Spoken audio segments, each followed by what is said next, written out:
Hello everyone, I am Cheryl, a pharmacist. It's my pleasure to be here walking you through the pharmacotherapy in rheumatology disease. I'd like to acknowledge Mr. Lim Tiong Guan and Dr. Chiu Li Ching for doing up and reviewing this lecture together with me. Let's kick off this lecture with some learning objectives. First, we will discuss the common drugs used in rheumatology before assessing the risk and benefits of steroids, oral disease anti-rheumatic drugs, DMARDs in short, and also that of biologic DMARDs. We'll also be discussing the potential drug interactions of these drugs used in rheumatology. What are the goals of therapy in rheumatology disorders?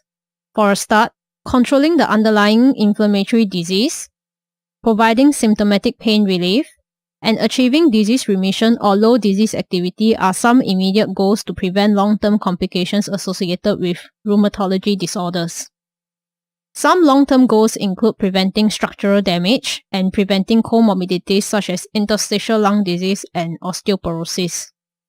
This is so that patients can achieve normalization of function, have better long-term health-related quality of life, and also allow them to participate in social and work-related activities. Let us now look into the drugs used in rheumatology disorders. First up, we will look at corticosteroids, which is one of the anchor drugs commonly used in rheumatology disorders.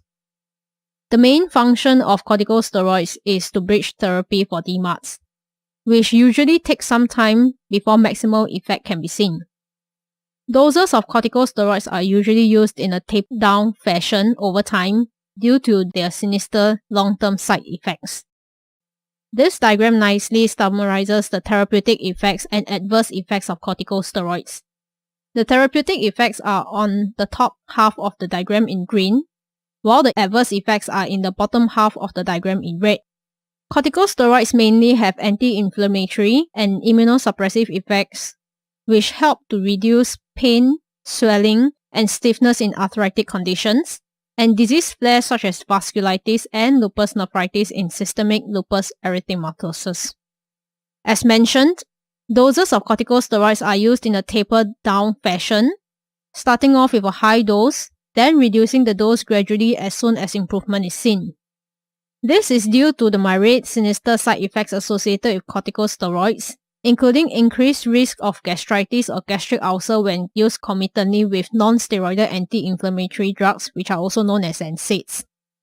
Patients are also at risk of infections, especially opportunistic infection, while on high-dose corticosteroids and used concomitantly with other immunosuppressive drugs.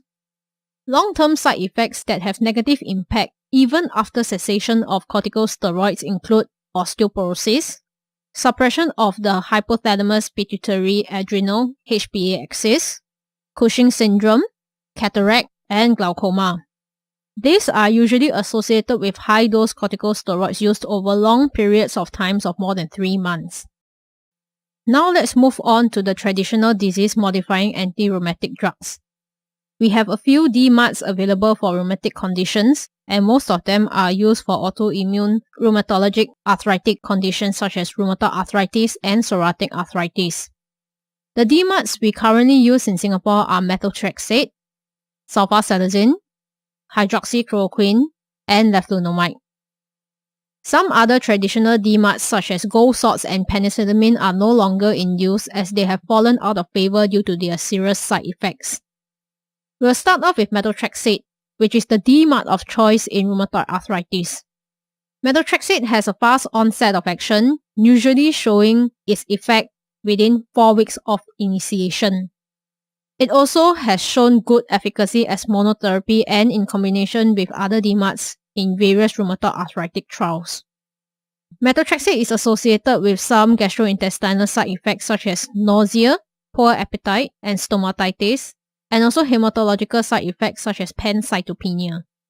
These are dose-dependent side effects. Methotrexate can also cause changes to liver function tests. Its effect on causing cirrhosis and liver failure is uncommon, but can be increased with alcohol consumption or when used in combination with other drugs that are cleared by the liver. Methotrexate is rarely associated with acute interstitial pneumonitis, interstitial fibrosis, and pulmonary nodules, and these are idiopathic side effects. Methotrexate is known for its drug-drug interactions with other drugs, especially when there is competition in renal clearance of the drug. When used in combination with NSAIDs, both selective and non-selective NSAIDs or probenecid, regular monitoring should be done to ensure that methotrexate does not become supratherapeutic, as these drugs reduce the renal clearance of methotrexate, causing methotrexate accumulation. Concurrent use of high-dose methotrexate and proton pump inhibitors such as omeprazole may lead to methotrexate accumulation, but the incidence of such occurrence is rare.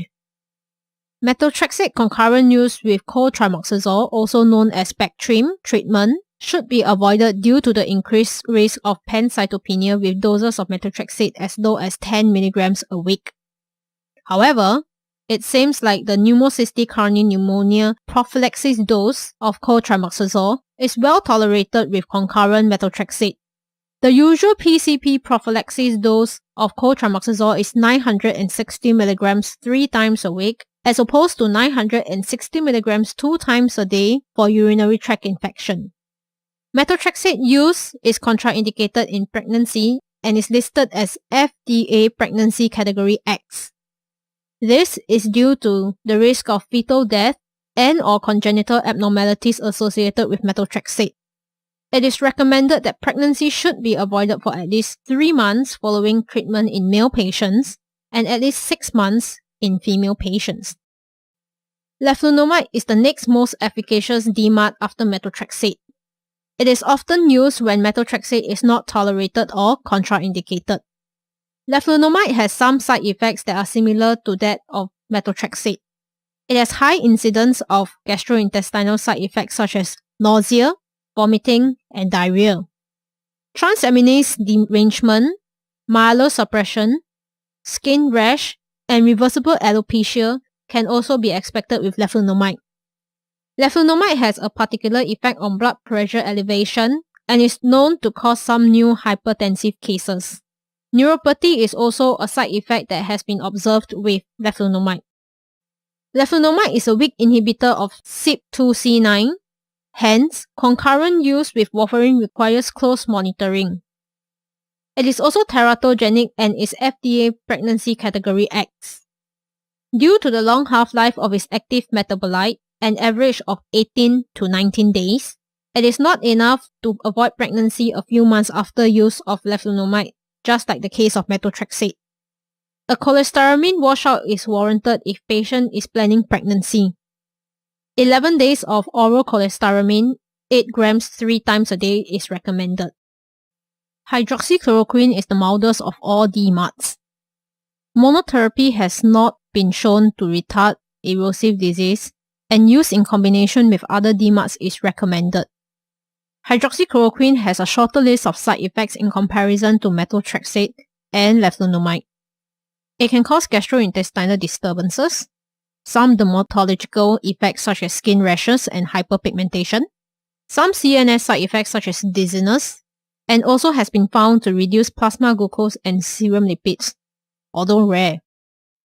The retinal toxicity associated with hydroxychloroquine use is of concern to physicians. Incidence of retinal toxicity has been found to be approximately 4%. Factors associated with hydroxychloroquine retinopathy are as shown in the table. The recent American Academy of Ophthalmology recommendation in 2016 has recommendations different from that of the 2011 recommendation. A daily dose of 5 mg per kg actual body weight rather than 6.5 mg per kg ideal body weight is associated with increased risk of retinopathy. It also no longer takes into consideration the total cumulative dose of 1,000 grams as a risk factor, and use of tamoxifen concurrently has been associated with increased risk of retinopathy. Other factors such as a duration of use of more than 5 years, kidney dysfunction, pre-existing retinal disease or maculopathy were all associated with increased risk of retinopathy with hydroxychloroquine use. Hydroxychloroquine has relatively fewer drug-drug interactions compared to the other DMARDs. It has been reported to increase cyclosporine level, but this drug interaction is uncommon and was found with higher doses of chloroquine rather than hydroxychloroquine. Hydroxychloroquine should be used with caution in patients with G6PD deficiency and is FDA pregnancy category C. Sulfasalazine is another DMARD used for autoimmune arthritic conditions. It can be used as monotherapy or in combination with other DMARDs. Some side effects of sulfasalazine include gastrointestinal side effects, nausea, vomiting, and diarrhea. It can cause rashes, headache, and dizziness. Some idiosyncratic side effects of sulfasalazine within 3 months of initiation include liver toxicity and myelosuppression. It can also cause reversible oligospermia, which will require discussion with the physician if patient is intending to start a family. Drug-drug interactions of sulfasalazine are also rare. It can inhibit the absorption of folate from the diet, and patients may develop folate deficiency. Sulfasalazine is to be avoided in G6PD deficiency and also in those who are hypersensitive to salicylates or sulfonamide. Sulfasalazine is FDA pregnancy category B. We will now look at cyclophosphamide, an immunosuppressive agent rather than a DMARD. It is used in systemic lupus erythematosus and lupus nephritis. The main role of cyclophosphamide is to act as a corticosteroid-sparing agent. The side effects of cyclophosphamide include nausea, vomiting, oligospermia, infertility which is potentially irreversible, and therefore discussion with the young patient should be made before starting cyclophosphamide.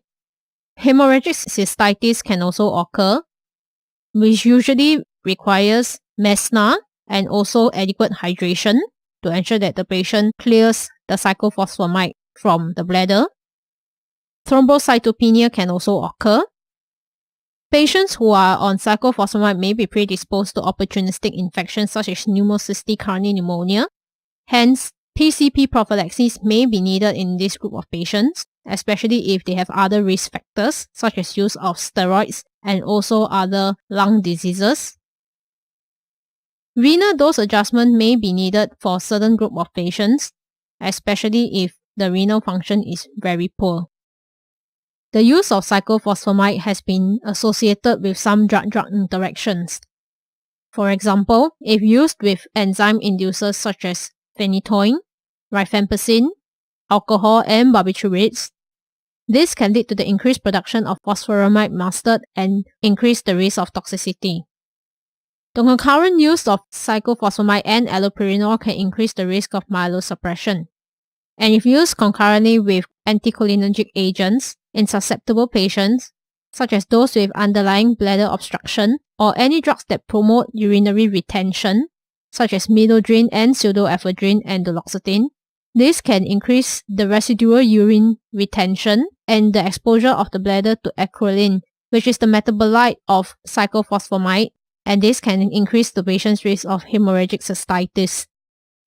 Now let's turn our attention back to DMARDs. Here we have Tofacitinib, which is a target-specific DMARD and is the newest kid on the block. It is studied as monotherapy or in combination with other DMARDs. However, it is not to be used with biologic DMARDs or potent immunosuppressives such as azathioprine and cyclosporine. Tofacitinib is a Janus kinase inhibitor. With regards to its safety concerns, it can cause gastrointestinal side effects such as diarrhea, nausea and vomiting, new cases of hypertension, headache, increased risk of infection such as nasopharyngitis or upper respiratory tract infection. It can also cause some other serious infections such as activating tuberculosis and also invasive fungal infections. Tofacitinib has also been shown to be associated with increased risk of malignancy, in this case lymphoma, and it can cause liver enzyme elevations of more than 3 times the upper limit of normal. It is also associated with abnormalities in the lipid profile. Tofacitinib is a substrate of the CYP3A4 enzyme. Hence, dose reduction with potent CYP3A4 inhibitors are required, and also for those that are moderate CYP3A4 inhibitors and potent CYP2C19 inhibitors, such as fluconazole, which is an antifungal. Use with CYP3A4 inducers are not encouraged as they would reduce the effectiveness of Tofacitinib. Now that we are done with the traditional DMARDs, the target-specific DMARD, which is Tofacitinib, and Cyclophosphamide, which is an immunosuppressive agent, let's turn our attention to Biologic DMARDs, which has been the hype of the rheumatology world for the past 10 years.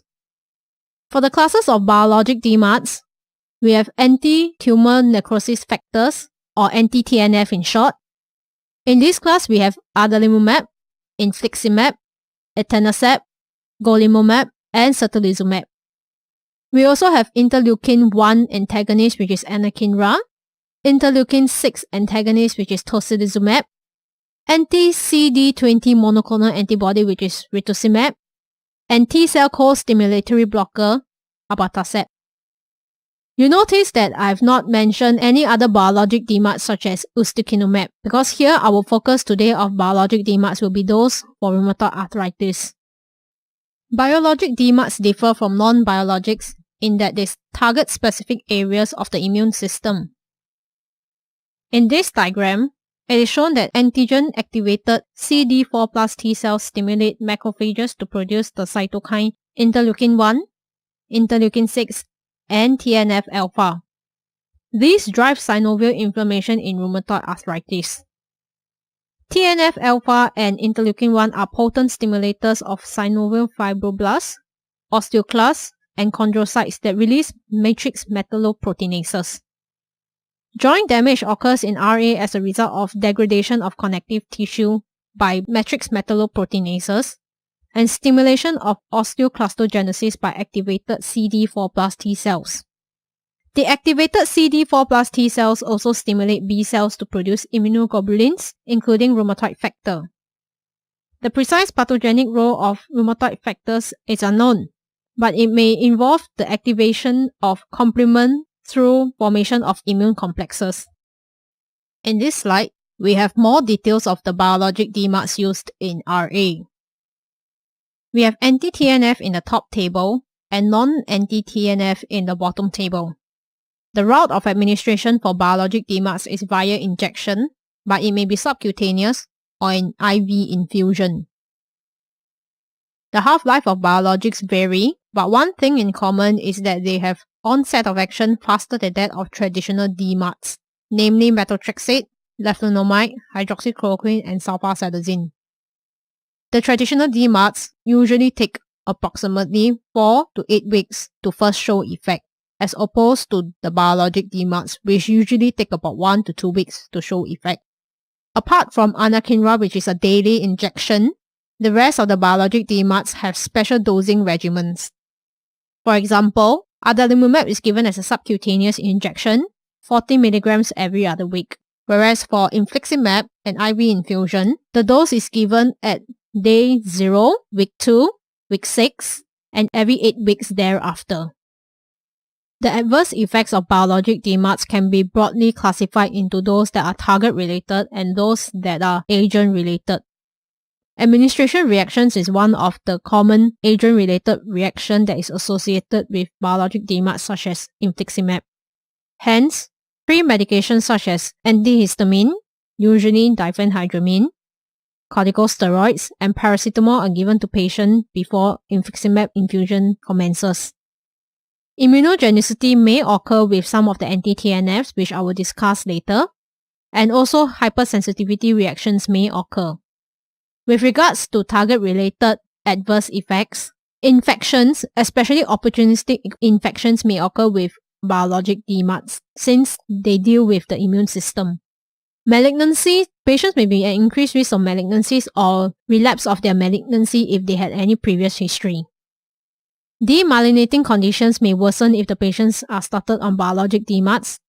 It may also give rise to hematological abnormalities, hepatotoxicity, dermatological reactions, lupus-like syndromes, neutropenia with anti-interleukin-1, which is anakinra, gastrointestinal perforations with tocilizumab, and abnormalities in lipid profile with tocilizumab. Due to the risk of opportunistic infections with biologic DMARDs, tuberculosis screening is very important before starting a patient on biologic DMARDs. This is because there's a risk of tuberculosis reactivation with biologics or tofacitinib use. The diagram shows how tuberculosis should be screened in a patient right before using DMARDs. And if a patient is found to have latent TB, they should be treated with at least 1 month of drugs before initiating on biologics or tofacitinib. For those who were found to have active tuberculosis, the treatment should be completed for a total of 6 to 9 months before initiating the patient on biologics or tofacitinib.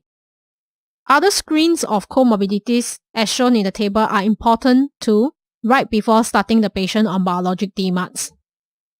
This was taken from the 2015 American College of Rheumatology guidelines on the type of biologic agents that are recommended in certain groups of patients with certain comorbidities. For example, for patients who have a history of hepatitis C and are receiving antiviral treatment, any biologic agent may be recommended. Whereas those who are not receiving antiviral treatment, your conventional or traditional DMARDs are recommended. This is the same for those who have active hepatitis B. For patients with previously treated or untreated skin cancer, whether it's melanoma or non-melanoma skin cancer, the conventional DMARDs are recommended. For those with previously treated solid organ malignancy, any biologic agent may be used. For patients with treated lymphoproliferative malignancy, it is recommended to use rituximab, and any anti-TNF is not recommended to be used in such patients. For those with a New York Heart Association Class 3 or 4 heart failure with ejection fraction less than or equals to 50%, a conventional DMARD or non-TNF biologic DMARD is recommended over anti-TNF DMARDs. For those with previous serious infection, a conventional DMARD or abatacept may be used over anti-TNFs or non-TNFs. Now let's move on to this interesting topic of immunogenicity of biologic DMARDs. What is immunogenicity? It is the ability of protein drugs to invoke an immune response due to the difference between the foreign molecule and native protein. This causes the production of anti-drug antibodies. Now, what is the effect of immunogenicity of biologic DMARDs? Basically, it causes the response rates to anti-TNFs to be less optimal than what we would like it to be. In fact, studies have shown that 40 to 70% of patients only respond after 3 to 4 months of treatment. Immunogenicity to biologic DMARDs are also associated with immune complex-mediated adverse reactions, such as the infusion reactions that we were talking about just now. A lack of response to biologic DMARDs can be split into those who are primary non-responders and also those who are secondary non-responders. So what's the difference? In primary non-responders, there's a lack of initial efficacy, which means that you start the patient on a biologic DMARD and the patient does not respond to it after the first dose. For secondary non-responders, they respond to the drug initially, but there is a loss of efficacy over time, causing disease relapse. For patients who are primary non-responders to anti-TNFs, it is not recommended to use another anti-TNF if the patient does not respond to it. In fact, a non-TNF is recommended over an anti-TNF. Whereas for those who are secondary non-responders, another anti-TNF can be tried before we move on to a non-TNF for this group of patients. The picture below illustrates the molecular structure of anti-TNF drugs with their potential immunogenic sites. As you can see, the immunogenic site of etanercept looks different from the rest, and hence, etanercept is the only anti-TNF that is associated with less immunogenicity than the other anti-TNFs. With that, I end my lecture today. Special thanks to Duke NUS Medical School, to Mr. Lim Tiong Guan, to Dr. Chiu Li Ching and Dr. John Yong, and I hope to see all of you at the tutorial where you can raise more questions about DMARDs and other immunosuppressive drugs used in rheumatology disorders. Thank you.